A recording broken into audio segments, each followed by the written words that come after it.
Well, YouTube viewers, happy Friday to us lot, innit, eh? Did we see the wedge monster on the VooTube last night? I'm not being funny, I really needed a good laugh, and I'll be honest, he did give me a good laugh. He's such a cretin, isn't he? Oh my god. Oh dear, I nearly wet myself laughing at him, I did, he's so hysterical. But, I mean, he's hysterical in a sort of like a gothic, noir sort of way, isn't he, John Wedger? He's kind of like, I don't know, he's got a sort of impish yet, I don't know, demonic sort of way about him, hasn't he, old John Wedger? He was on there giving an interview to someone, I think it was about 3 hours long. I think all she said was, hello, here's Mr. John Wedger. He used to be something or other, what he's pretending to be, but I'm playing along. I don't believe him, he's a prat. But anyway, I need the clicks and I need to get me videos up, so I'm going to interview this total turnip. Hello, she said, hello. Hello, Mr. John Wedger, can you tell yourself something about yourself? Tell all the viewers. Next thing you know, 3 hours have gone by, and I mean, he didn't even stop to take a breath. He's so funny, he's so ridiculous. Oh my dear. Oh, I nearly cracked a rib I did laughing at him, he's such a prat. He's going on and on and on and on and on and on. Oh, all these trolls that don't believe me, and they're all mutated and or something, or I don't know what he was talking about. Do you know who he reminds me of? That Heaven's Gate bloke, you know, that Marshall Applewhite? That's who he reminds me of. I mean, he's such a prat. I mean, a 2-year-old could see through him. Oh yes, I've stopped doing my foundation now. No, I'm doing it a different way. If you want to give me some donations, it's secret. Press on descriptions. Please donate to John Wedger's Patreon.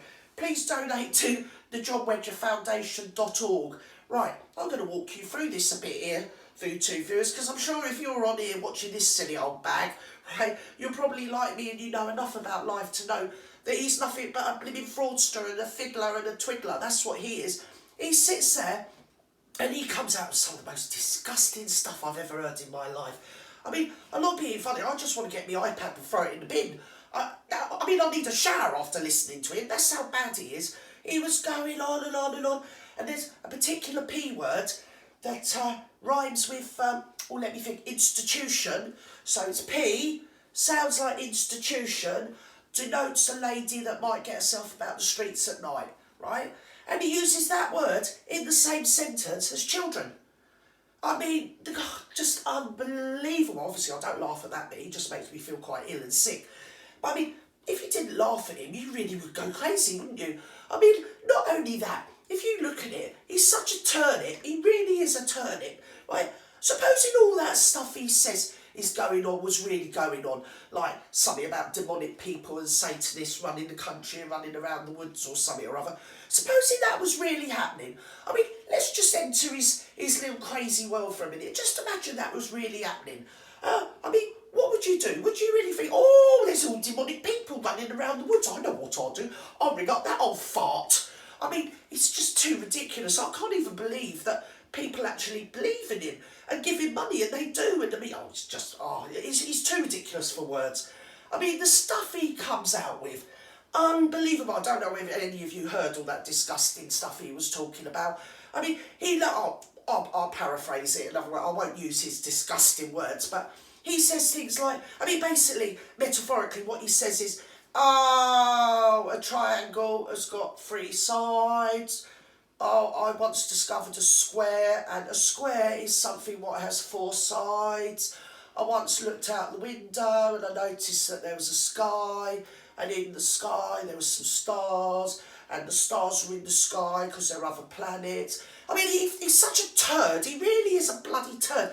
What he does is he just opens his mouth and just talks a load of old waffle, just a load of old word salad that doesn't mean anything. And the other thing, I mean, he just looks at...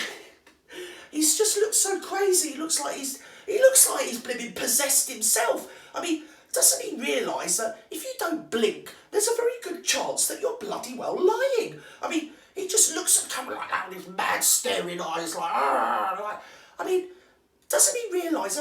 All I can think of, either he's so stupid himself that he doesn't realise, or he thinks we're so stupid and he doesn't realise that we ain't, and we can see straight through I mean, the guy is an absolute idiot. I mean, he's always talking about the security services and everything. Security bloody services. He needs to be in a bloody institution or something. He needs to be in a secure unit. That's what he needs.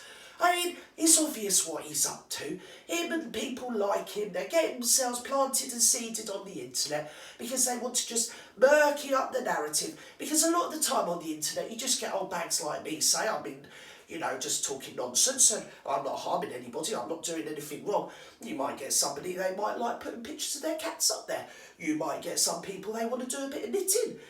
Might see some people do fishing or gardening. I mean, and the thing is, he was obviously working with the mainstream media. He's aligned to somewhere in the Middle East, it's obvious. That's why he's always coming back, just like pissing hard all summer in Britain. And there he is, looking like he's just been born in Abu Dhabi. I mean, absolutely, it's beyond a parody what he's trying to do. He's an absolute idiot. He sat there and he said, he said, Bill Baloney is such a good man, he's a real good friend of mine. Let's underline the fact that Bill Baloney was the man that was originally seeded onto the internet, just when that Jimmy Savile thing sort of started to come out in 2012, just a bit before that, because they knew it was going to happen.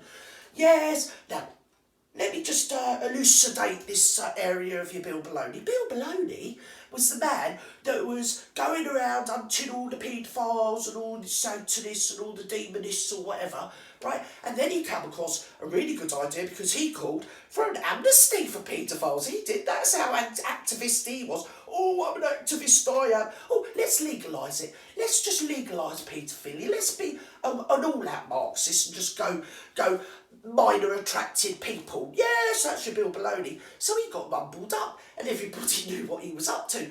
So he's just been left doing dad dancing on the videos on YouTube, and I mean, I think I've already mentioned that. So then you get, that Wilfred Wong, I mean, what a turnip he was. That Pratt Wedger, he sat there, he goes, he said, Wilfred Wong is a good man. He's got an impeccable character. Oh, yes, he has. Apart from the fact he's doing 11 years in prison for abducting a child at knife point. And when I say child, I mean a child sort of under 10. I mean, a child. You just can't make up. He's got an impeccable character. Yes, of course he has, if you're John Bloody Wedger and a right blimmin' little underhanded live action role play plant on the internet that's just there to cause a lot of trouble and probably make himself a few quid on the way. And what's this about? He's always saying, we do this and we do that, like he's a royal we. I'll tell you what he is. He is a big we, a big puddle of bloody we, and he talks we as well. We. Who's we, John? The we, is that the people in your head that keep talking to you? Is it the we? Oh my God, I can't believe how people actually get taken in by him. And I was reading the comments and people are going, we've got to donate to John. You've got to keep the fight going, John. I mean, really, he's going to go up and sit in some woods at the weekend and he wants something. I mean, last year he wanted a van and he wanted a house and he wanted a car and he wanted night vision goggles, which I might actually add, if you look into it a little bit, you will find that night vision goggles, unless you're a member of the military in Britain, are illegal. And when I'm on the subject of illegal, he always advocates for looking at, let's say, unsuitable, unsavoury and criminal images on the black web or dark web or whatever it's called, the illegal web. The part of the web that you're not supposed to bloody go to. He have a go, I think we should all look at it. Yeah, of course you do, because you're a bloody lark, that's why. You're just up there stirring the pot, you are. You're like that Brian Rose and that Greg Hallett. that Greg Hallett, he thinks he's supposed to be the king of Britain or some bullshit he comes out with. And the thing is, there's people out there that are obviously, they're not all right in the head. And obviously, I just think he's a pound-land prophet to them, isn't he, really? Because they just sit at home and they believe in this turnip. I mean, there he is with his big staring goggle eyes, and he looks bloody psychotic, that's what he looks. Oh, dear. Anyway, John, at least I had a good laugh. Keep it up. I mean, you are a bloody idiot. And I mean, to be honest, I'm just so over telling people, if they're not going to bloody listen, well, there's no point in saying anything, is there? But the thing is, with John, his raison d'etre is that he always says, which is a tax loop, which I'm just going to go into, what I do is if you give me all your money, I'm going to go about the place and I'm going to raise awareness. I'm going to raise awareness of all your Satanists and your witches and your demons and whatever else it is that's in his head. and you need to give me all your money so I can get myself about the place and do that. And the thing is, raising awareness don't cost a penny, because, I mean, for the last 5 or 6 minutes I've been stood here raising awareness and it ain't cost me, you or anybody else a penny. Funny that, isn't it, eh? Eh? Anyway, have a good weekend. I can't wait for him to come on next week, it'll be hilarious. Bye, VooTube.